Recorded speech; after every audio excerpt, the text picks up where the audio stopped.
अस्सलाम वालेकुम my dear students, I hope you are all fine and well. Students, आज हम क्वेश्चन नंबर 8.7 चैप्टर नंबर 8 का solve करेंगे। इसके स्टेटमेंट आप देख लें। इसमें कह रहा है determine the value of C की वैल्यू फाइंड करनी है so that the function can serve as a probability function of a random variable. तो एक रैंडम वेरिएबल है, उसका हमें एक उसने प्रोबेबिलिटी फंक्शन दिया हुआ है, ठीक है। और उस फंक्शन को यूज़ करते हुए और उस रैंडम वेरिएबल की वैल्यूज़ को यूज़ करते हुए हमने सी की वैल्यू को फाइंड करना है।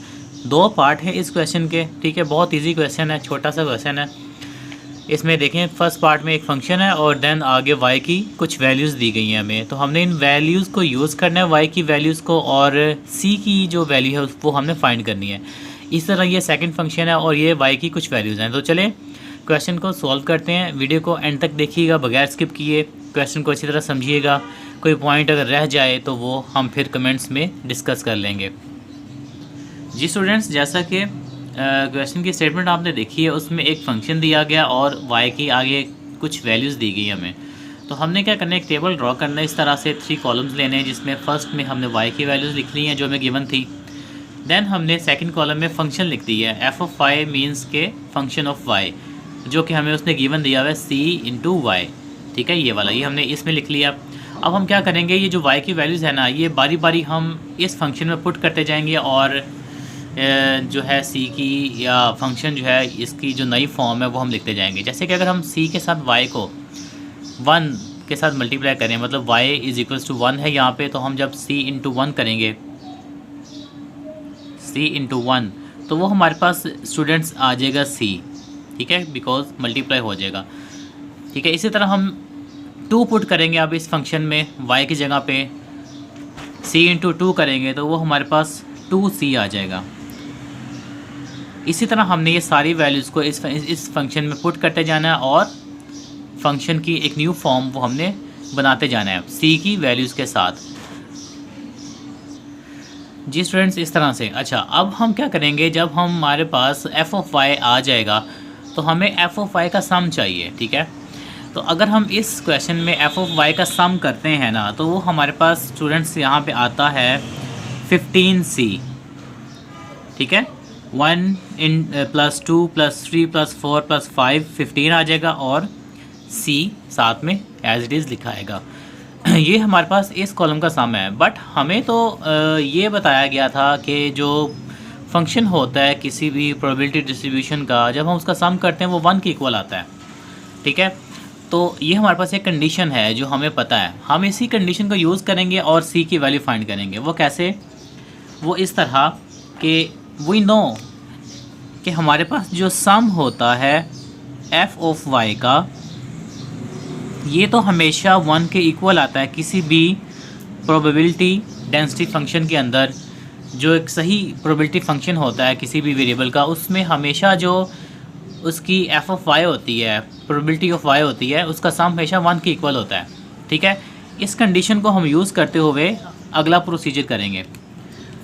इस क्वेश्चन में हमारे पास जो सम ऑफ वाई निकला है वो कितना निकला है, 15c। तो हम यहाँ पे क्या करेंगे, सिंपल ये जो सम एफ ऑफ वाई है, इस क्वेश्चन के अकॉर्डिंगली हम इसकी वैल्यू यहाँ पुट करेंगे 15c, ठीक है, इस इक्वेशन के अंदर, और 1 एज इट इज़ आ जाएगा। c की वैल्यू फाइंड करनी है तो 15 को हम इक्वल के इस साइड पे ले आएंगे, जो कि मैथ का एक रूल है। आपको पता है कि जब भी कोई वैल्यू किसी वेरिएबल से मल्टीप्लाई हो रही हो, वो इक्वल के दूसरी साइड पे जाती है तो वो डिवाइड में चली जाती है, ठीक है। तो c को अगर हम यहीं पे रहने दें और 15 को हम इस साइड पे लेके आएँ 1 के साथ, तो ये 1 के नीचे आ जाएगी, ठीक है, रेशियो में आ जाएगी 1/15। चूँकि 15 इधर c से मल्टीप्लाई हो रहा था तो इधर आके 1 के नीचे डिवाइड हो जाएगा। तो ये जो हमारे पास एक वैल्यू आ गई है माय डियर स्टूडेंट्स, ये है c की वैल्यू, ठीक है, 1/15। अब हमने क्या करना है, वैल्यू तो हमने फाइंड कर ली। अब हमने अपने जो फंक्शन था ये ऊपर जो गिवन था, इसके अंदर बारी बारी सब में हमने सी की यही वैल्यू जो फाइंड की है ना, इसको पुट करते जाना है। तो जब हम फर्स्ट यहाँ पे लिखेंगे सी की वैल्यू 1/15, तो एक नया आंसर जो आपका एक एग्जैक्ट प्रोबेबिलिटी जो आपकी है वो निकलती आएगी अब, ठीक है। तो हम करें जल्दी से इस c की जगह पे इसकी जो वैल्यू हमने फाइंड की नीचे इसको पुट करते हैं तो यहाँ पे आ जाएगा 1/15। इसी तरह 2 के साथ जब इस c की वैल्यू को पुट करेंगे 1/15 को तो उसको हम सॉल्व कर लेंगे, ठीक है। जैसे कि 2 हमने एज इट इज़ लिखा रहने दिया और c की वैल्यू क्या थी हमारे पास 1/15, तो 2 इंटू 1/15 जब हम करेंगे यहाँ पे तो ये हमारे पास आ जाएगा माय डियर स्टूडेंट्स 2 इंटू 1 2 हो जाएगा और 15 नीचे डिवाइडर में आ जाएगा 2/15। इस तरह हमने ये सारी के सारे कॉलम को हमने ड्रॉ कर लेना है। मैं स्किप कर रहा हूँ वीडियो, ये सेम मेथड यूज़ कर लीजिएगा आप भी। जी स्टूडेंट्स, तो एक कॉलम हमारा कंप्लीट हो गया। अब हम क्या करेंगे, एफ ऑफ वाई का सम करेंगे, क्योंकि हमारे पास ये जो कंडीशन थी ना, ये sum F of Y is equals to 1 होना चाहिए, ये अब यहाँ पे प्रूव हो जाएगी। जब हम इसको सम करेंगे 1 + 2 + 3 + 4 + 5 तो ये आ जाएगा 15, और जब डिवाइडेड बाय 15 करेंगे तो ये हमारे पास 1 के इक्वल हो जाएगा, ठीक है। तो लिहाजा यहाँ से हमारे पास प्रूव हो गया है कि ये जो c की वैल्यू है 1/15 जो हमने फाइंड की थी इस फंक्शन को यूज़ करके, y की वैल्यूज़ को यूज़ करके, ठीक है, एक इस कंडीशन को यूज़ करके वो वैल्यू सही है, क्योंकि हमारा जो एफ ऑफ वाई का फाइनली आंसर आ रहा है वो इस क्वेश्चन का भी 1 के इक्वल आ रहा है, ठीक है, इस कंडीशन के साथ मैच हो गया। तो लिहाजा ये पार्ट 1 था, यहाँ तक कंप्लीट है। अब हम सेकंड पार्ट की तरफ चलते हैं इसी क्वेश्चन के। जी स्टूडेंट, सेकंड पार्ट की तरफ आते हैं। तो इसमें भी हमारे पास जो गिवन वैल्यूज़ थी वाई की वो हमने एक टेबल की फॉर्म में वर्टिकल लिख ली है, ठीक है, 0 1 2 and up to so on है, ठीक है। यहाँ पे ये एक चीज़ नहीं है, ये फंक्शन दिया हुआ है हमें उसने, ठीक है, एफ ऑफ वाई, और कहा है कि वाई की वैल्यूज़ है 0 1 2 and up to so on, साथ डॉट डॉट लगाए हुए हैं, ठीक है, मीन्स कि ये कॉन्टीन्यूस एक वैल्यूज़ हैं हमारे पास, अनलिमिटेड इनफाइनाइट वैल्यूज़ हैं। तो चूँकि अब इनफाइनाइट तक तो नहीं जाएंगे ना हम, ठीक है ना, तो लिहाजा इसमें हम एक आधी वैल्यूज़ आगे लेके इसको सॉल्व करेंगे। अच्छा, अब हम क्या करेंगे, उसी तरह हमने क्या करना है, वाई की वैल्यू को उठाना है और इस फंक्शन में पुट कर देना है, ठीक है। तो जब हम वाई की वैल्यू को उठाएंगे, आप यहाँ पे देखें तो 1 - c तो एज इट इज़ आ जाएगा ना, ठीक है, और मल्टीप्लाई हो रहा है इसके साथ c और इसकी पावर में है y, तो y की पावर में जब हम y का ये 0 लगाएंगे, यहाँ पे पुट करेंगे, तो आपको ये पता है कि जिसकी पावर में 0 आता है, जिस वेरिएबल की पावर में भी 0 आता है उसका आंसर 1 होता है, ठीक है। ये एक मैथ का फंक्शन है कि अगर x की पावर में 0 है तो वो इज़ इक्वल्स टू 1 होता है, या y की पावर में 0 है तो वो 1 के इक्वल होता है। तो लिहाजा यहाँ पे हम वही चीज़ को अप्लाई करेंगे, तो 1 - c × 1, तो ये हमारे पास रह जाएगा 1 - c, ठीक है, और 1 मल्टीप्लाई हो रहा है तो लिहाजा वो ख़त्म हो जाएगा। अगेन नेक्स्ट हम वैल्यू 1 पुट करेंगे जब इस फंक्शन के अंदर, तो 1 - c × c की पावर में, अब y की वैल्यू है हमारे पास 1, तो लिहाजा जब c की वैल्यू में हम यहाँ पे 1 पुट करते हैं, अब हम देखते हैं क्या आता है जनाब। अब हमारे पास c और × c ये दोनों आपस में मल्टीप्लाई हो जाएगा, मतलब क्या करेंगे, c को पहले 1 से मल्टीप्लाई करेंगे तो ये आ जाएगा c माइनस c × c, ये हो जाएगा c का स्क्वायर, ठीक है, ये c इन दोनों के साथ मल्टीप्लाई होगा इस तरह से, ठीक है। तो लिहाजा ये हमारे पास c माइनस c स्क्वायर आ जाएगा। नेक्स्ट हम जब 2 पुट करेंगे तो सेम मेथड है, 1 - c एज इट इज़ आ जाएगा, इसके साथ c की पावर में अब आ गया हमारे पास 2, क्योंकि y की वैल्यू 2 है, तो जब यहाँ पे c की पावर में 2 पुट करते हैं हम यहाँ पे, तो अब हमारे पास ये लिखा जाएगा इस तरह से, c स्क्वायर मल्टीप्लाई बाय 1 तो वो आ जाएगा c square, minus c square multiply by c तो वो हो जाएगा c का क्यूब, ठीक है।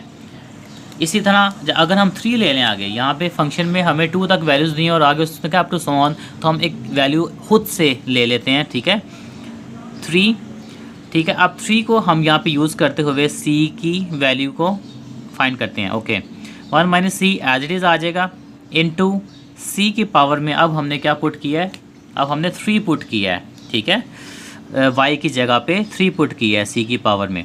तो अब हम इसको सॉल्व करते हैं, मल्टीप्लाई करने के बाद हमारे पास ये आंसर आ जाएगा स्टूडेंट्स, c³ मल्टीप्लाई होगा जब 1 से तो वो आ जाएगा c³ माइनस c³ को जब हम c से मल्टीप्लाई करेंगे तो वो आ जाएगा c की पावर 4, ठीक है। तो मल्टीप्लिकेशन में पावर्स ऐड अप होती चली जाती हैं। तो ये हमारे अगर हम इसी तरह 4 पुट करते हैं तो नेक्स्ट हमारी जो वैल्यू आएगी y इज़ इक्वल टू, जब हम 4 पुट करेंगे, ठीक है ना, तो हमारे पास जो नया फंक्शन बनेगा वो क्या बनेगा, वो बनेगा फिर मतलब ये जो आंसर आ रहा है हमारे पास ये आ जाएगा c4 माइनस c5, ठीक है, एंड अप टू सोन, इस तरह से क्या होगा, पावर्स बढ़ती चली जाएंगी। अब हमने करना क्या यहाँ पे, अब हमने करना ये है कि उसी कंडीशन को हमने माइंड में रखना है जो हमने पहले कंडीशन यूज़ की थी कि sum of F of Y जो होता है ये ऑलवेज़ इक्वल्स टू 1 होता है। सम ऑफ एफ ऑफ वाई ये तो हमेशा 1 के इक्वल होता है। तो जब हम इस कॉलम का सम करेंगे तो इस कॉलम का सम भी हमें 1 की तरफ ही लेके जाएगा। ठीक है, कैसे देखें ज़रा। 1 माइनस सी, ये मैं सारी वैल्यूज को उठा के यहाँ पे लेके आ रहा हूँ नीचे। ठीक है, 1 माइनस सी, ठीक है, प्लस करना है हमने क्योंकि हमने सबको प्लस करना है ना, तो प्लस करेंगे सी माइनस सी स्क्वेयर। ठीक है, सेकेंड वैल्यू आ गई। देन इसमें थर्ड वैल्यू प्लस करनी है, प्लस सी स्क्वेयर माइनस सी क्यूब। ठीक है, देन इसमें हम ये वाली फोर्थ वैल्यू प्लस करेंगे, प्लस सी क्यूब माइनस C4। अगर हम इसको मज़ीद आगे एक्सपेंड करते हैं तो हम ये वैल्यू भी ले सकते हैं, प्लस C4 माइनस C5। तो अगर आप गौर करें ना थोड़ा सा तो ये जो माइनस C और प्लस C आपस में कैंसिल आउट हो जाएंगे। इसी तरह ये स्क्वायर वाले कैंसिल आउट हो जाएंगे क्योंकि प्लस माइनस आपस में कैंसिल हो जाते हैं। ये क्यूब प्लस नेगेटिव है, ये क्यूब पॉजिटिव है, तो ये कैंसिल आउट हो जाएंगे। इस तरह ये कैंसिल आउट होते चले जाएंगे। C5 क्यों बचा है, क्योंकि हमने अगर y को एक्सपेंड करते हैं मज़ीद, क्योंकि उसने कहा ना अप टू सो ऑन, तो अगर हम y5 भी लेते हैं यहाँ पे तो फिर हमारे पास क्या हो जाएगा, ये भी कैंसिल आउट हो जाएगा प्लस 5 के साथ। ठीक है, प्लस C5, तो ये कैंसिल आउट होते चले जाएंगे, होते चले जाएंगे, होते चले जाएंगे। तो लास्ट में बचेगा क्या हमारे पास, तो बचेगा हमारे पास ये 1 ही। ठीक है, तो लिहाजा यहाँ से प्रूव हो रहा है कि sum of F of Y is always equals to 1। इस फंक्शन के लिए भी हमारे पास जो सम है एफ ऑफ वाई का वो 1 के इक्वल है। ठीक है, तो लिहाजा जब 1 के इक्वल होता है तो हम प्रूव कर देते हैं कि हमारा फंक्शन भी ठीक है और उसकी जो गिवन वैल्यूज़ है वेरिएबल की वो भी सही हैं। तो अगर हम इनको यूज़ करते हुए अगर इस क्वेश्चन को अटैम्प्ट करते हैं तो हमारी प्रोबेबिलिटी का आंसर जो होता है वो 1 के इक्वल आता है। तो ये यहाँ तक क्वेश्चन थे, दोनों छोटे छोटे से, इनको आप करिएगा, देखिएगा और प्रैक्टिस कीजिएगा। तो चलें वीडियो को ख़त्म करते हैं। लाइक करें वीडियो को, चैनल पे आए हैं तो न्यू तो सब्सक्राइब करके जाइएगा और बेल आइकन को प्रेस करें। कमेंट्स में बताइए आपको किसी चीज़ की अगर प्रॉब्लम है तो वो भी हम उसको हल करेंगे। मज़ीद जो है ना स्टूडेंट सब चैप्टर 8 की जो वीडियोज़ हैं ये आहिस्ता आहिस्ता अपलोड होती जा रही हैं, तो आप लोगों ने जो है वो सब्र से काम लेना है। चलें, अपना ख्याल रखिएगा, दुआ में याद रखिएगा मुझे भी। टेक केयर, अल्लाह हाफिज़।